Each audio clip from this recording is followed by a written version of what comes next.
धत सोमार्गशीर्ष कृष्ण चतुर्थी की अद्भुत कथा।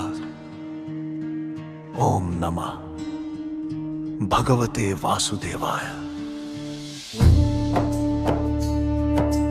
प्रिय भक्तों, सरल आस्था चैनल की ओर से आज हम मार्गशीर्ष कृष्ण चतुर्थी के इस पावन अवसर पर श्री कृष्ण की एक अत्यंत दिव्य, मनोहर और हृदय से हृदय को जोड़ देने वाली कथा सुनते हैं। कथा ऐसी कि सुनते सुनते मन अपने आप वृंदावन के उस पवित्र वातावरण में पहुंच जाए जहां हर ओर बस कान्हा की महिमा ही महिमा है। रे कथा का आरंभ। मार्गशीर्ष मास चल रहा था। वृंदावन की सुबह बड़ी ही शांत और सौम्य थी।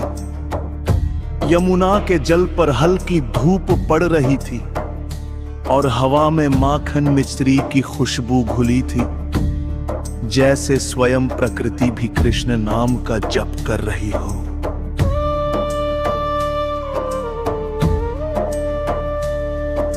उसी समय नंद बाबा के आंगन में हलचल बढ़ने लगी, क्योंकि आज कृष्ण प्रभु बहुत बहुत खुश नजर आ रहे थे। चेहरे पर अद्भुत तेज, आंखों में शरारत और प्रेम की चमक और बांसुरी की मधुर तान जैसे दिव्यता का निमंत्रण दे रही थी।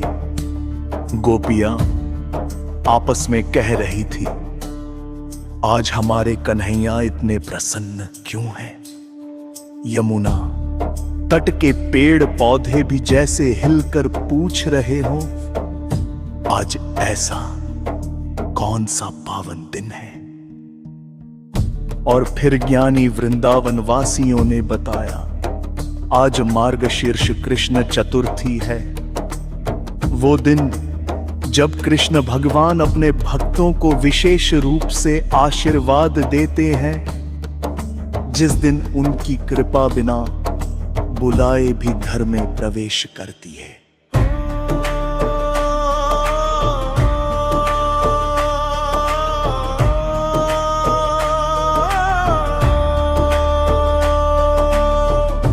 बेहद दिव्य लीला की शुरुआत।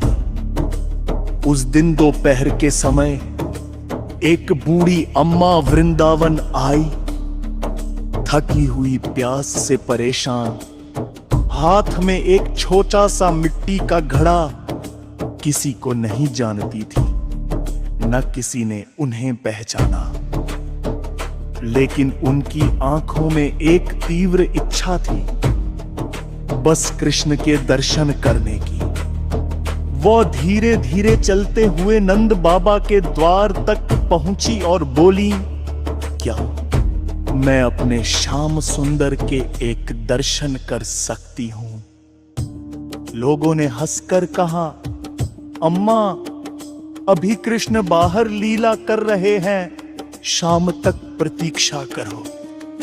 अम्मा वही द्वार पर बैठ गई।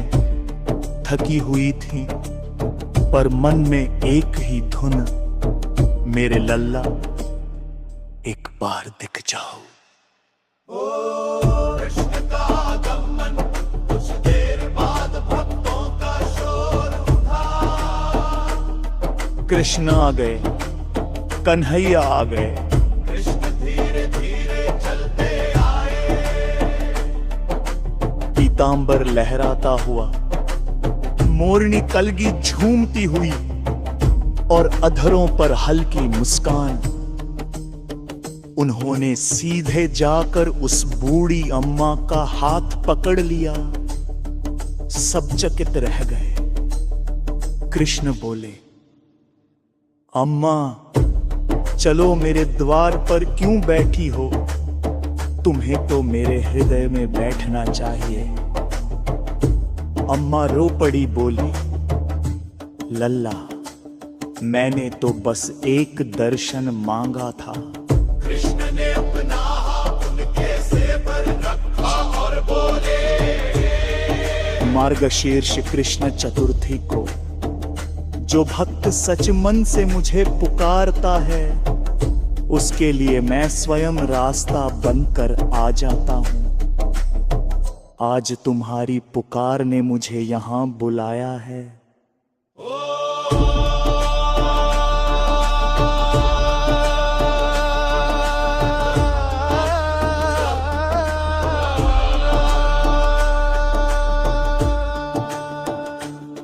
यह रात की दिव्य घटना। रात होने लगी, हर ओर शांति छा गई, भक्तजन लौट गए, पर बूढ़ी अम्मा तब भी कृष्ण के चरणों में बैठी थी। कृष्ण ने कहा, अम्मा अब तुम विश्राम करो। अम्मा बोली, लल्ला मेरी एक छोटी सी इच्छा है, इस जन्म में कुछ नहीं चाहिए, बस एक बार तुम मुझे अपने असली रूप में दर्शन दे दो। कृष्ण मुस्कुराए। यमुना का जल अचानक शांत हो गया, गोकुल की हवाएं थम गईं, तारे झुकने लगे और अचानक एक अद्भुत तेज प्रकट हुआ।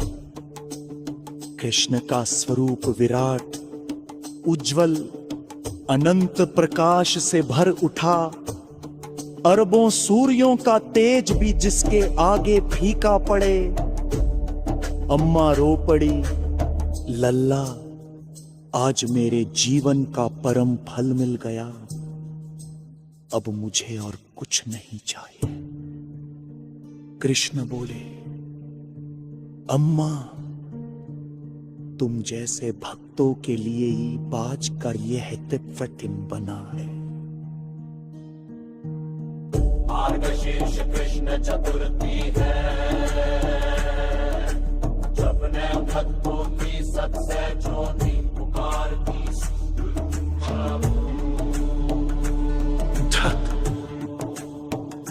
अक्सार्क कितने बड़दा, जो भी आज के दिन मन से एक कह सुनता है कि मैं भक्ते ने मन लगाता है, उसके जीवन पे सभी शक्कर स्वयं ने और कोता है।